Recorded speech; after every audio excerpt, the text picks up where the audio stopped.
უშუალოდ შეზღუდული შესაძლებლობების მქონე პირებთან გადავიდოდე, მანამდე მინდა მცირე ინფორმაცია მოგაწოდოთ იმ პროექტის შესახებ, რომელსაც ქვია შეცვალე დამოუკიდებულება სკოლებში.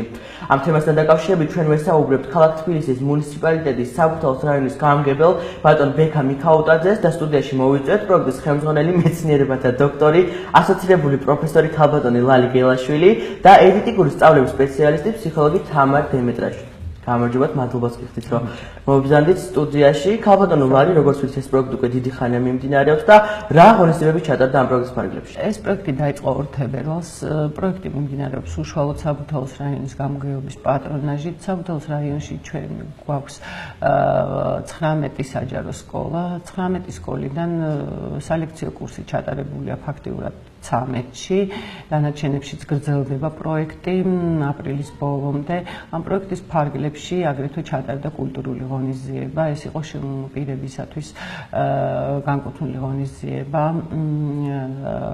ესე იგი, მთელი საბურთალოს სკოლების შეზღუდული შესაძლებლობის პირები ჩვენ წავიყვანეთ მოზარდ მაყურებელთა თეატრში, იქ ჩატარდა ვორქშოპი მეთოჯინეებთან ერთად და აგრეთვე ჟესტურ ენაზე გადაითარგმნა პიესა და მათ უყურეს სპექტაკლს. ეს იყო ერთი ღონისძიება, მეორე ღონისძიება იყო 203 საჯარო სკოლაში, ესეც კულტურული ღონისძიება იყო, შეზღუდული შესაძლებლობების პირების დედები დავპატიჟეთ და მათ მოუწყვეთ ესეთი საღამო დედის დღესთან დაკავშირებით, სადაც მონაწილეობდნენ სხვადასხვა თბილისის სხვადასხვა სკოლების ანსამბლები, აგრეთვე მონაწილეობდნენ დიზაინერები, თვითონ შეზღუდული შესაძლებლობის ბავშვები, რომლებმაც არაჩვეულებრივი ღონისძიება ჩაატარეს ჩვენთან ერთად და აქაც მოხდა ინტეგრაციის პროცესი. კულტურული ღონისძიებების გარდა ეს სალექციო კურსი, რომელიც გრძელდება 3 თვის განმავლობაში, პრე და პოსტ-ტესტების სახით კეთდება გამოკითხვა ყველა სკოლაში. ფოკუს ჯგუფი არის მერვე, მეცხრე, მეათე, მე-11 კლასის მოსწავლეები, სადღაც გამოკითხული იქნება 1500-ზე მეტი მოსწავლე, რის შედეგადაც დაიდება ფსიქოლოგების და სოციოლოგების მიერ კვლევის პასუხები, ანალიზი, რომელსაც ჩვენ უკვე გამოვცემთ ბროშურად. საიდან წამოვიდა იდეა იმის შესახებ, რომ თუნდაც სპექტაკლი გაგეხმაურებინა ჟესტურ ენაზე, მოგეწყოთ ვორქშოპი, ან მათთან ერთად რაღაც კულტურული ღონისძიება გაკეთებინათ? არა, ეს იდეა ჩემგან წამოვიდა, იმიტომ რომ მე სპეციალობით გახლავართ სცენოგრაფი და პროექტის ფარგლებში აბსოლუტურად იდეა იყო ჩემი, რომ გაგვეკეთებინა მოგზაურობა თეატრის სამყაროში, ესე დავარქვით ჩვენ ამ ღონისძიებას. მერე ვორქშოპი თავისთავად იგულისხმებოდა, რომ სპექტაკლის შემდეგ რაღაცნაირად მომხდარიყო ამ ბავშვების ინტეგრაცია, თუნდაც ხელოვნების მიმართულებით, ხელოვნების კუთხით.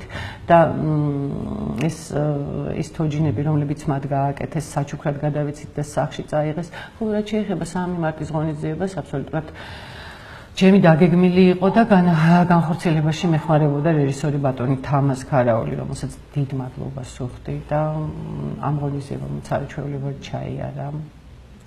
ქალბატონო თამარ, როგორც ფსიქოლოგი, ალბათ ბევრი შეზღუდული შესაძლებლობის მქონე პირი მოგმართავს და ძირითადად რა პრობლემის და რა კატეგორიის ბავშვები არიან? ძირითადად აქ არიან ბავშვები, რომლებსაც უჭირთ გადაადგილება. ყველაზე დიდი პრობლემა მათთვის იქნება, რამდენადაც გარემო არ არის ადაპტირებული საკმარისად საიმისოდ, რომ მათ შეძლოთ სრულფასოვნად გარემოსთან ინტეგრაცია.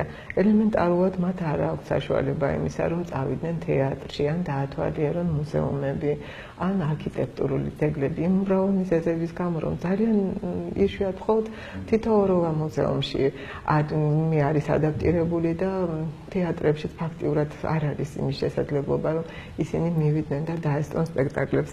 აი, სწორედ ქალბატონ ვალის მიერ აღწერილი შემთხვევა, როდესაც მათ შეძლეს სპექტაკლზე დასწრება, მიგვანიშნებს იმაზე, თუ რამდენად დიდი სიხარულია მათთვის და რამდენად დიდი მოვლენაა, რომ გამოვიდნენ სახლიდან და დაესწრონ სპექტაკლს და აი ამითი განიცადონ სიამოვნება. ფაქტიურად ის, რაც მისაწვდომია საზოგადოების დანარჩენი წევრებისთვის, მათთვის მიუწვდომელია და ეს საკმაოდ დიდ პრობლემას წარმოადგენს, ალბათ დამეთანხმებით.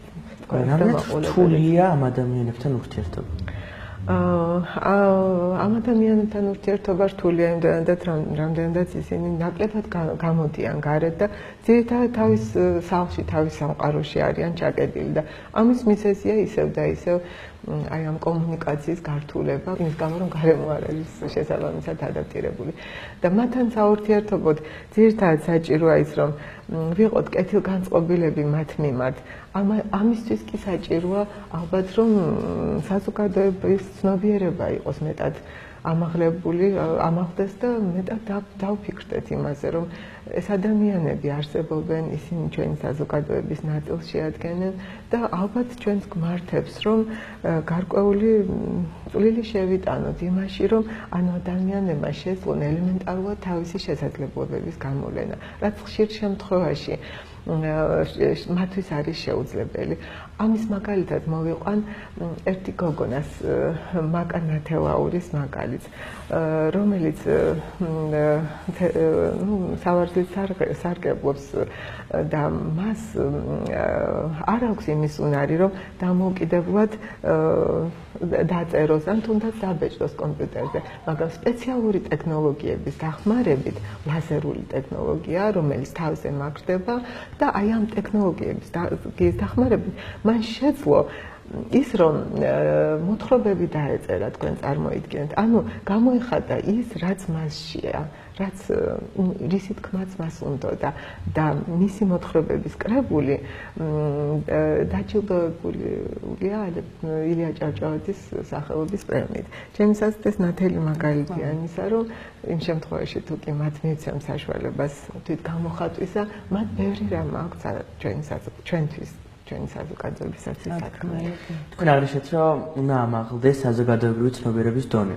როგორ ფიქრობთ, საკმარისად ჩატარდეს მხოლოდ კარგად ორგანიზებული პროექტი იმისთვის, რომ საზოგადოების ცნობიერება ამაღლდეს? მე ვფიქრობ, ეს პროექტი არის ერთ-ერთი ნაწილი აი ამ პროგრამისა და პირველი ნაბიჯი. ამ მიმართულებით და როდესაც საზოგადოება დაინტერესდება ამ საკითხით, როდესაც ელემენტარულად დაფიქრდება ამ საკითხზე, დავიწყოთ აქედან. შემდეგ უკვე ამას შემდეგი ნაბიჯების მოყვება დარწმუნებული ვარ და ეს პროცესი მეტად და მეტად წინ წავა. და ბოლო კითხვას დაგისმენთ, ქალბატონ ლალი, სამომავლო გეგმებზე თუ შეგიძლიათ რომ გითხრათ რამე.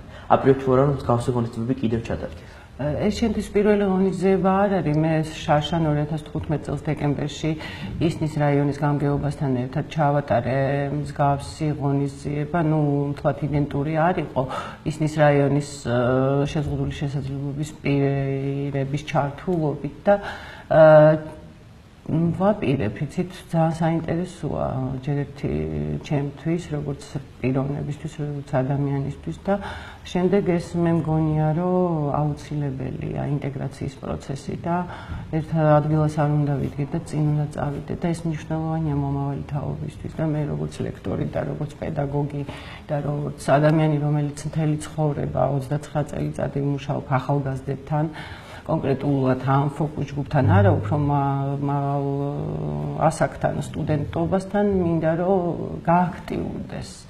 და მე ყველაფერს გავაკეთებ ამისთვის, რომ გავააქტიურო ესეთი მსგავსი პროექტები და ყოველთვის დავდგები ამ პროექტის გვერდით თუ სათავეში თუ ბოლოში რა მნიშვნელობა აქვს. ძალიან დიდი მადლობა გადაცემაში მოსვლისთვის. დღევანდელი ჩვენი სტუმრები გაახსნენ პროექტის ხელმძღვანელი, მეცნიერებათა დოქტორი, ასოცირებული პროფესორი ქალბატონი ლალი გელაშვილი და ეზეთიკური სწავლების სპეციალისტი ფსიქოლოგი თამარ დემეტრაშვილი.